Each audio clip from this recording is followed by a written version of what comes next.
Welcome everyone back to the channel. I am Zach with your best of the best countdown special edition. This is the WrestleMania countdown, my top 10 WrestleManias. This is number 2 of this part of the series. Welcome back. I of course am Zach, I am the host. We're at number 9. Number 10 is also up on the channel. You guys can go and you can check that out. Today we're going to talk about WrestleMania 12. Took place March 31st of 1996. Of course, that was in the Anaheim Pond in Anaheim, California. We all know what we remember this for the most. We remember it for Shawn Michaels versus Bret the Hitman Hart. What else do we remember it for? I personally remember it for one of the first WrestleManias. I went back and I personally watched myself. Hello everyone, again, welcome back to the channel. Why is it every time I try to wear my hat, my hats are always like goofy? Do I just have an odd shaped head? Maybe. I was called Egghead a little bit as a kid. This particular WrestleMania is a special place in my heart, right? I remember it for the Piper Goldust match. I remember because of the Diesel Undertaker match. You know, that was the first time I really realized, oh wait, Kevin Nash did other things. Wow. Yeah, I know. I'm trying. I can't do much with the light. It's amazing how just a little bit of this can just change the entire light on my thing. But, you know, I remember it for several things. Of course, the main thing being Bret Hart versus Shawn Michaels. And just the feel of that show, what, you know, as a kid I knew versus what I know now as an adult that took place, you know, during the main event and after. You know, as a kid, I didn't know what was going on.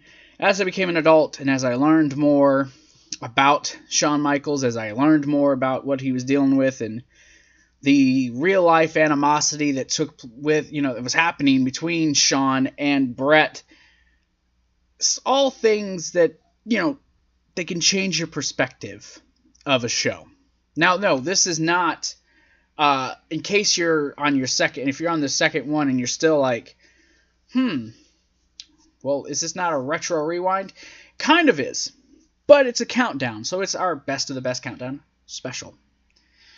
So I will explain it this time. Best of the best countdown special. I will be doing another one over the summer. Will be for SummerSlam, and I'm just counting down my top 10 favorite WrestleManias. I can't do that in one video. There'd have to be more that I could speak on. So it's a free-forming review, right? Free-form review. I just kind of go over the matches. I'll give you the results, and it's easier, and it's a long-form version of Best of the Best. That's what it is. And for me, WrestleMania is the one. Now, I might do other special ones. I might do, top 10 Royal Rumbles, Survivor Series, or maybe Money in the Banks. You know, these will be the special editions that I'll do a few times a year, outside of the regular ones. Of course, the best of the best countdown for the top 10 women in wrestling history, that is on the channel. That went up yesterday. You guys can go and watch that. Also on the channel is my WWE 2K19 Universe modes. Both Raw and SmackDown are both up on the channel. You guys can go check out my AEW Las Vegas Double or Nothing ticket recap. You guys can go check that out. That went up on the channel Friday. You guys can go look at that. Kenny Omega, Chris Jericho, number 2. I'm pretty sure that's going to be happening at Double or Nothing. It was pretty much confirmed. As was a few other matters at hand. Why? I don't understand how this thing is so light sensitive. It's weird.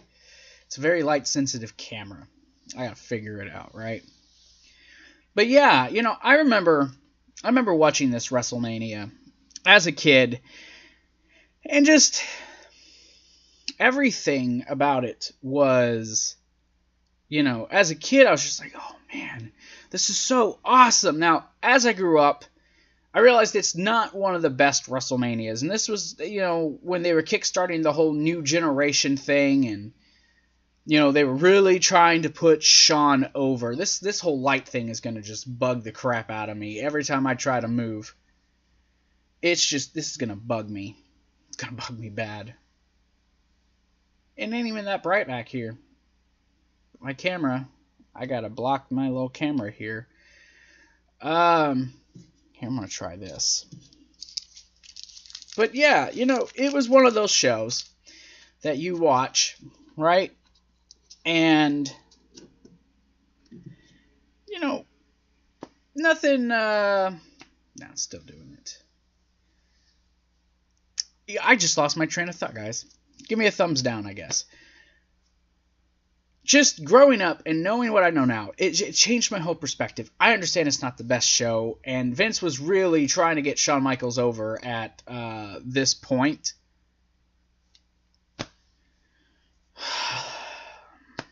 I hate the lights. I'm barely moving. It's just like bright, not bright, bright, not bright. Learning light effects with Zachary on the Obro Nation channel. That is fun stuff, isn't it? No, not really. Let me just go into all my plugs, shall I? Yes, please. Go to patreon.com/YoBroNation. There is 6 tiers that you all can choose from. There is the $20 and the $30 tiers. You guys can go and you can check it out. You guys can become a producer or a co-producer on the channel. You'll get to help us create things. I'm working on a possible wrestling trivia league. You guys will be able to help us do that. Once Double or Nothing starts, I will be doing exclusive AEW coverage. Also, Monday Morning Creative, episode 1 is up. You guys will be able to get post-show videos as soon as I start getting on those. Get free gifts for just being a member of the Patreon. You get to choose your merch for your birthday. It's a free gift from us. You just send me, private PM, on Twitter. And obviously I give you that. Group chats in the Discord. You guys can get behind-the-scenes vlogs. I'll have one coming up this week, probably Wednesday. And also, Ask Us Anything Q&As will be exclusive to the Patreon. Those will be live videos. No layouts, just me sitting in front of the camera. You guys asking me, just whatever it is that you guys really feel like asking me. And anyone who's $1 up Patreon will get to see those videos particularly. Now, maybe Patreon's not your thing, and that's cool. I'm not against anyone who doesn't want to do Patreon. It's just it's an option. You can go to teepublic.com/YoBroNation1. You guys can go there, buy our merchandise. We've got the Charlotte Reigns t-shirt, the Yo Bro Gaming and Reviews t-shirt, also the Most Wanted Kissing Bandit t-shirt. Recess never gets old. My favorite shirt. In fact, I bought it. And the Yo Bro Nation t-shirt. Now you guys can go get all those shirts. They are for you guys. There's also bags, and you guys can get, phone cases and hats and some posters and pillows and other sorts of neat things. Now, if you guys don't want to do that, the StreamLabs, it's a one-time donation. You guys can see that up here, up on top. You guys can see that. I'll figure it out. Also, the link to that is in the description. Or just like and share this video. Tell your friends about it. Get them to come over and subscribe. You can also just do something as simple as going to our Twitter and following us on Twitter, following us on Facebook, get into the Discord, become a VIP member in there through Patreon. Just do whatever you feel most comfortable with. Just liking and subscribing to the channel is the biggest thing you can do for my channel. So I want to thank anyone who is watching this, and I do apologize for the light issue. I can't control it. I'm trying to figure out why it's acting the way it's acting. But I will get through it. So, with all that done and out of the way, let's go ahead and let's talk about this. All right, let's talk about the number 9 on my list of my top 10 WrestleManias. Number 10 was WrestleMania 4. You guys can go check that video out. I'll put it in the annotation above.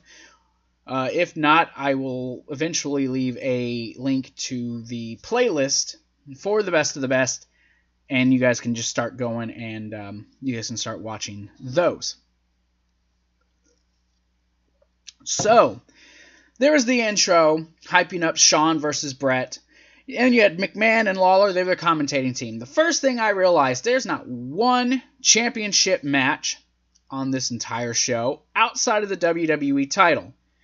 Something else that I noticed, not one of the champions, I believe, were in action at this show. I'm trying to remember if Owen and Bulldog were the champions. I gotta look it up. Who were the WWF Tag Team Champions at WrestleMania 12? See, I'm trying to remember, guys.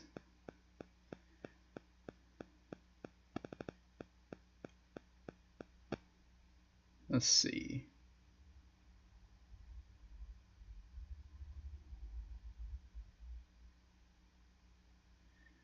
Yeah, that's not what all I was looking at.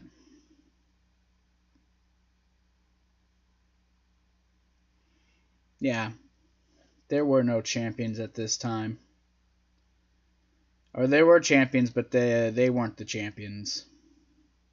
So. Go figure, right? They weren't the mans with the plans. Title history.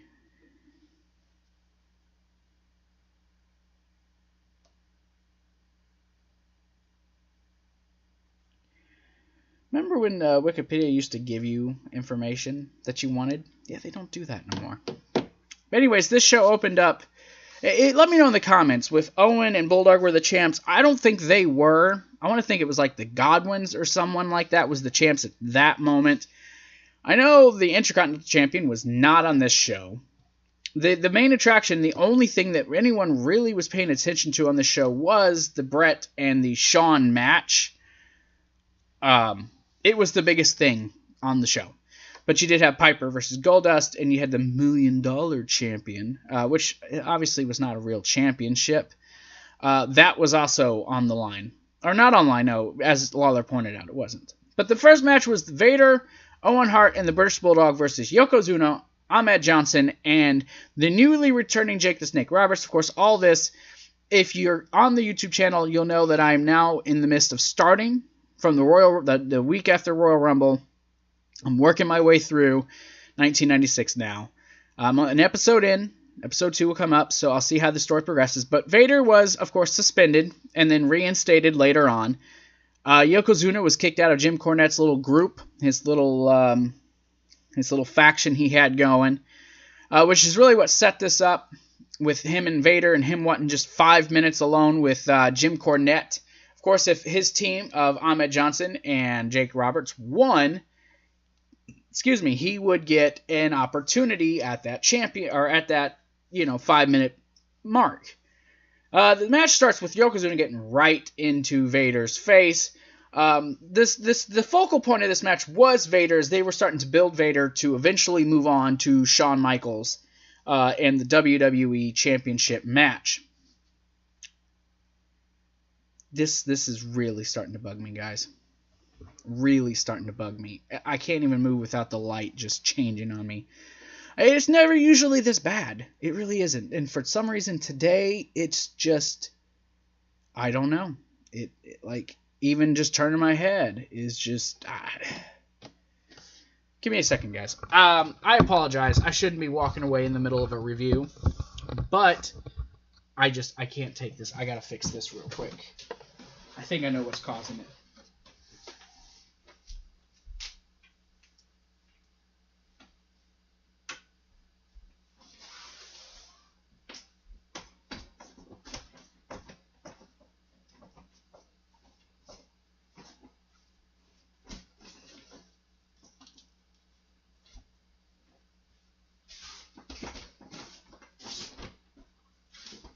Think it's bugging me, but I think that was the main issue. It was just I had something that was kind of just sort of,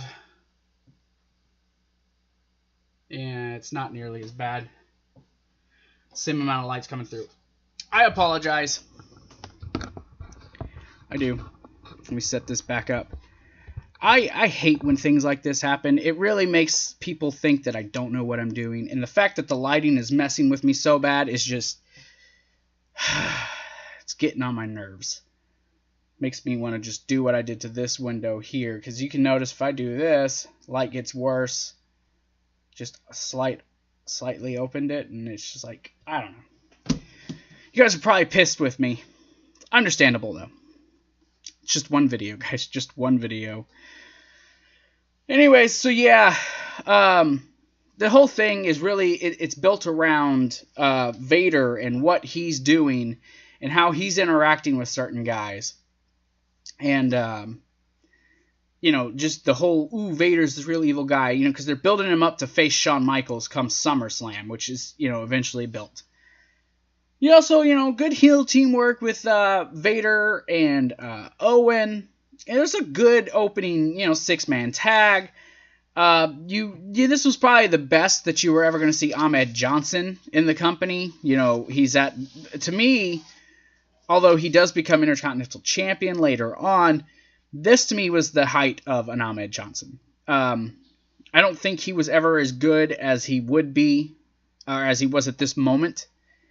But the match, you know, Jake who just come back, looked really good in this. You know, Jake hits the DDT. Cornette's trying to get involved. Jake went for DDT on him. Vader takes the advantage of Vader Bomb. 1, 2, 3. Now, you do get a little bit of an interaction with Yokozuna and Vader in this match where they're just coming to blows. But outside of that, you know, not much really happened. It was a decent opening match for a good WrestleMania. Why is this my number 9? I don't know, because it's just one of those that I remember fondly, but it's not like the one that I was like, yes, I'm super pumped for. I don't know. There's no reason for a particular order for most of these. I don't know if I said that. I don't remember if I said that in the previous video, but there's not a real particular until you get really to the top 5. So this is just kind of placing them. Just, I know I have 10, and I know which ones are like my 5 favorites. The rest are just kind of there. So if you're wondering, well, why is this one 9 and that one's 10? Because I liked it more. I mean, that's basically what it comes down to. And yeah, maybe you guys won't like what I like with these, but that's just, these are the ones I remember most fondly. The ones that come to my head immediately, like, yeah, I love these. So we get a promo package for Piper versus Goldust. And there's a few more promo packages in the show with Michael Cole's voice. I didn't know Michael Cole was in WWE in '96. I don't remember seeing his face on screen, but I do remember now obviously hearing his voice. So we're supposed to get the backlot brawl. It's Piper versus Goldust. This thing went throughout the night. It was just, I don't know whether it was that good or if it was that bad that I chuckle at it. I just remember seeing these guys just throughout the night, like chasing each other and stuff. So it's like, okay, is this these guys like going for each other? I don't remember. I don't even remember what really started this outside of the fact that, you know, Goldust had an attraction for Piper because he had all that power and stroke and ego, or, you know, and all that stuff, being the president of the WWF at the time. I wanted to say WCW because he was president of that too. Piper, you know, one more good run left in him. Goldust pulls up in a gold caddy. They're brawling in the back lot. Goldust, you know, he gets the advantage. Ends up hitting Piper with the caddy. Really, you see, really slows down. Piper just jumps onto it and rolls. And then he pulls off. Piper's selling the leg. I mean, these guys were fighting on catering tables out in the back lots. Like, you guys can have catering in the back, not inside. Fuck. And he gets in this white Jeep that looks suspiciously to the one that O.J. Simpson had when he was being chased. And then they go ahead and take off. And then we hear from him again later in the night. A few times, actually, just cutting back and forth. And I don't know. This was like the ongoing thing throughout the night. There was no decisive winner in this backlot brawl. Spoiler alert. Savio Vega versus the newly deemed Stone Cold Steve Austin. He was the the ringmaster when he first came back to the company with DiBiase as the $1 Million champion, but eventually he started transitioning into that Stone Cold character that we know and we all love. Austin, the whole thing of this got started with Austin screwing over Savio Vega. There was a random drawing. He became Savio's partner. Attacked him after that match. Attacked him during the match. Just kind of screwed him over. And then Austin was having a match, and Savio came out to make the save, and to save that guy that Austin was wrestling, and then Austin put him in $1 Million Dream again. This was very early Austin. He was not the Steve Austin that we knew yet. That wouldn't really start to come into fruition until you see him facing Bret Hart. That's when he really started to get into that character. But, the match starts with, Savio Vega very, very aggressive. Had a little backstage interview where, he's finally at WrestleMania. His dreams come true. And that he's just going to beat him up. Typical 90s, late 80s into the 90s type interviews. Like I said, they're fighting on the outside. This is what got me. They kept cutting this match and cutting away from this match for the Piper and Goldust thing. So this is like my biggest negative of the show, is they kept doing that and it just kept taking me out of the match. I'd start to get into it and then they'd cut away. Basically say they just didn't care. This match was only here to fill up time anyways, just to put a match on because they really didn't know what else to do. They booked themselves to a corner with that Iron Man match. They had a 3-hour window, so they could really only fit about 5 matches onto the card outside of that, which is a good number. It's a good number for a 3-hour show. But, Piper calling him, names and this and that, and I don't know. But this is a chase. They even cut to film of the chase, and it's stock footage of O.J. Simpson being chased. And Vince McMahon at one point seemed like, this just kind of looks familiar, like making it an inside joke. They did that throughout the show. So if you remember the show and remember the spots, I'm not going to keep bringing them up. Just saying, not going to keep bringing them up. So, yeah. Let's see, where are we? So, yeah, these guys, they're back and forth, nice reversals. This was a good, wrestling match. Not a lot of pin reversals rolling through between the two. Some exchange of strikes. Austin, he ducks Savio's spin kick, which hits the referee. You get DiBiase, who distracts the referee. Austin hits him twice with the belt, once in the ring and once on the apron, just right in the back of his head. And then puts him in the $1 Million Dream.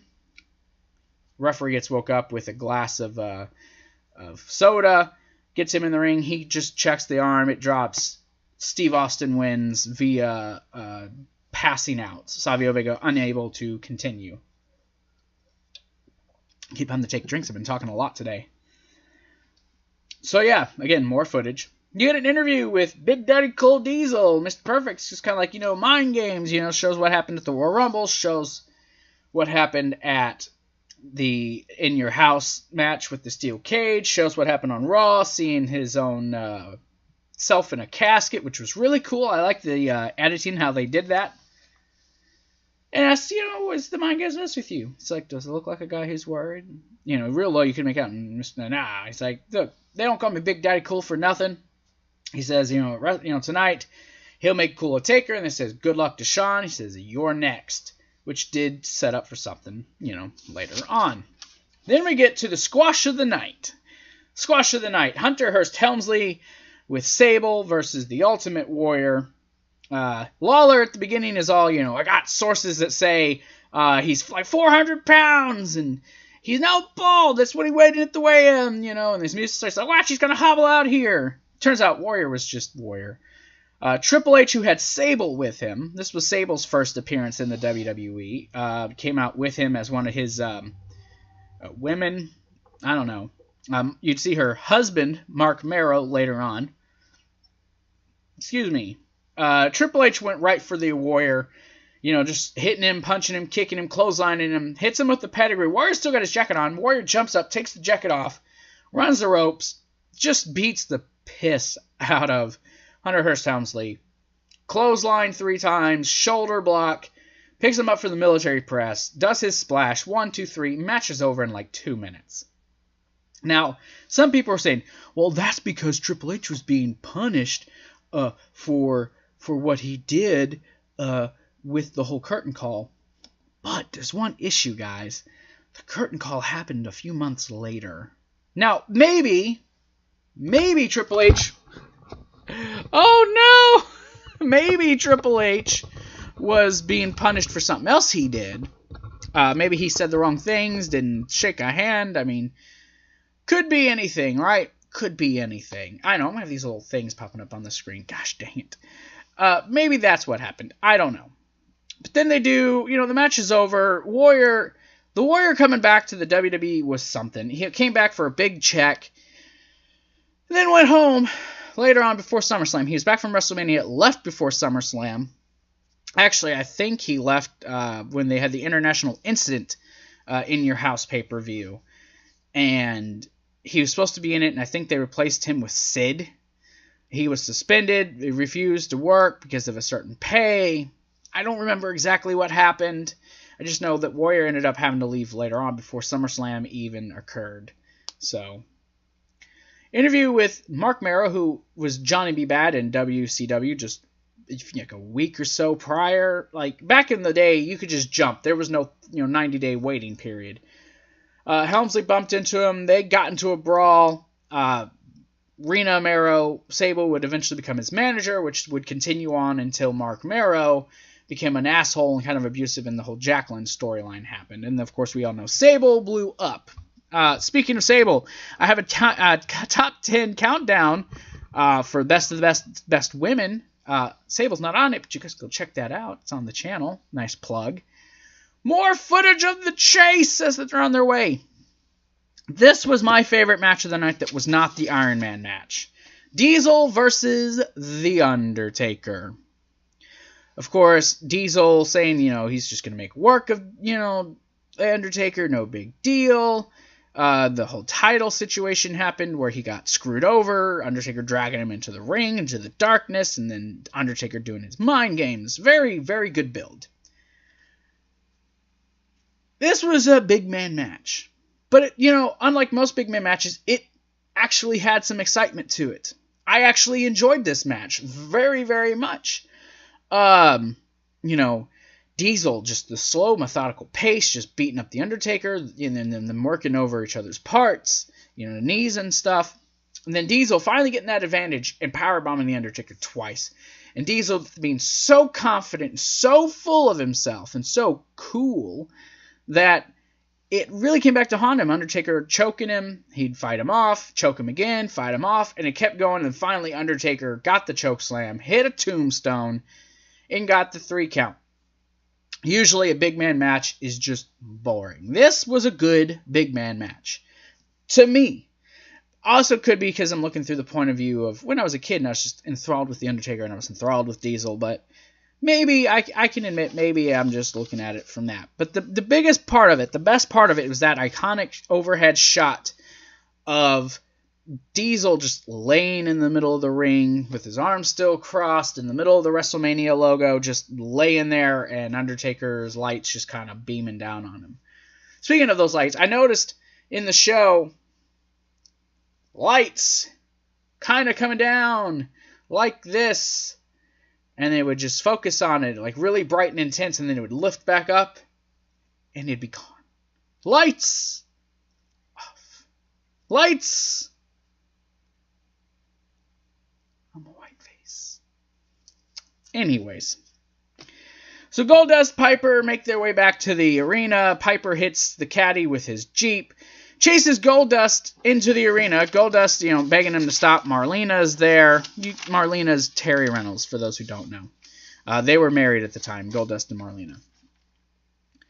Goldust begged him to stop, so they kept brawling. Goldust ends up getting the advantage, works over the leg of Piper for a while, starts choking Piper. Like, he's really just beating up Piper, and Piper's got, like, blood on his pant leg, so he's really selling like the knees really hurt. And finally, Piper starts getting momentum back, rips the clothes off of Goldust and kisses him, spanks him a few times, knees him in the groin, and then Goldust scampers off with Marlena with that. That whole angle lasted the whole night. And like I said, it just kind of took me out a few times of different situations. So it was like, not that it was bad or anything like that. It really took me out of things. You know, I appreciated the fact that they tried to make it cool. You know, ooh, look how edgy we are. We got the footage of O.J. Simpson, and they're being chased, and the police are. And it's like, but you can tell that was. You know, I remember watching that as a kid. Even remember, I watched this before. This isn't them. This is O.J. Simpson. I'm not stupid. I may be a kid, but I'm not stupid. I don't know if you guys can tell, but the light's really pissing me off. Really pissing me off. To the main event. Either way, to the main event. WrestleMania 12's main event. The only championship on the line at this WrestleMania. And if I remember correct, if my stats were correct, this is the only WrestleMania outside of the, ever. This is the only WrestleMania where this was the only championship on the line. There was a second title on the line at every other WrestleMania after and before this. I'm about 1,000% sure. Maybe WrestleMania 11. Maybe WrestleMania 11. Let's check real quick. Because I could be wrong, but I'm pretty sure. Oh, no. WrestleMania 11 results. I'm sure there was even... Here is information from Wikipedia.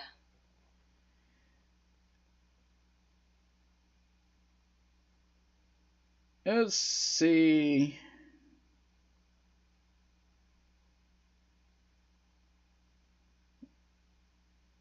Let's see. I'm pretty sure that there's at least one other championship on the line at this particular WrestleMania. Yeah. Yep, there was still at least one more.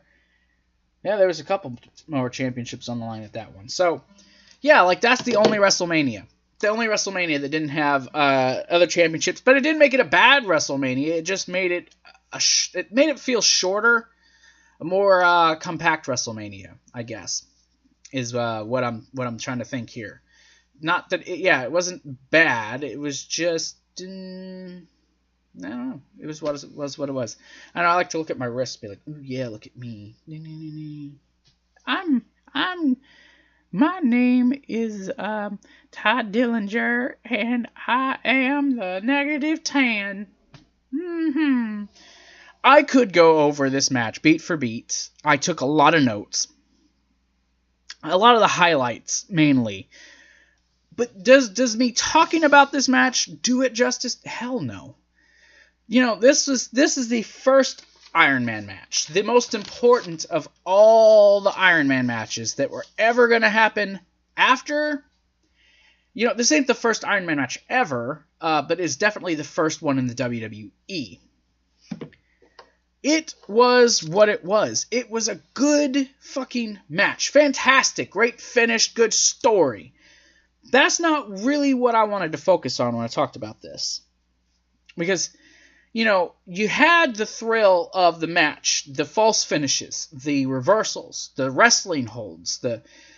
Just seeing the two men, you know, fighting, scratching, clawing their way to trying to win or retain a championship. Shawn Michaels' story. Bret's, you know, determination to try to stay the champion and fight him off. Can Shawn get the job done?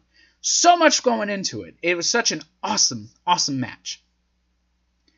Jose Lothario there, you know, just Monsoon coming back, and then, you know, just there's got to be a winner. You know, Shawn's coming down from the rafters in his big entrance, you know. Everyone knows that Shawn, you know, coming from the ceiling on his little thing, just riding, and the fucking bulbs going off in the arena. You don't see stuff like that no more. The two standing in the middle of the ring, you had, you know, Shawn with Jose Lothario next to him, Bret with that championship, just holding it, looking cool as fuck. Gorilla Monsoon, God rest his soul, standing behind him, with Earl Hebner just standing there, the iconic shot of those two, and then, you know, Bret just standing there while he's hearing the rules and just, you know, winking to the kid. You know, so many big key moments from this match that I remember, that others remember. Shawn celebrating at the end. That super kick, the one super kick to finish the match. and when it goes into sudden death.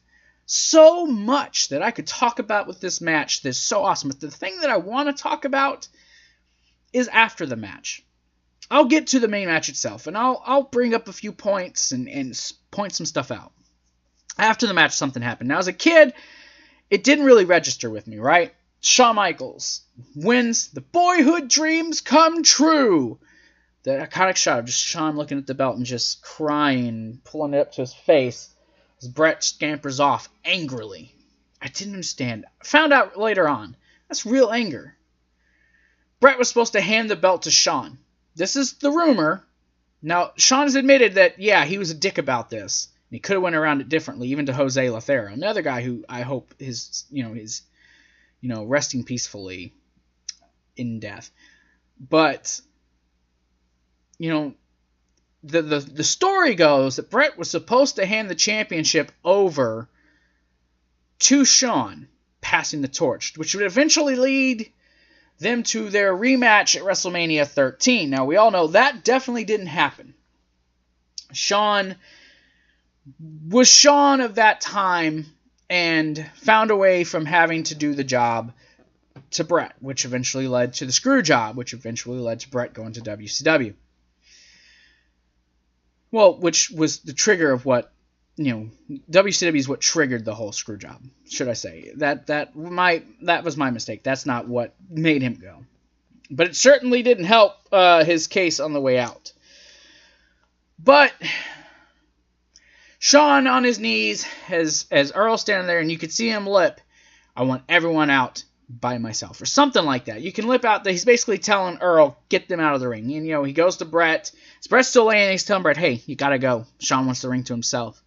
He even tells Jose, Shawn wants the ring to himself. You gotta go.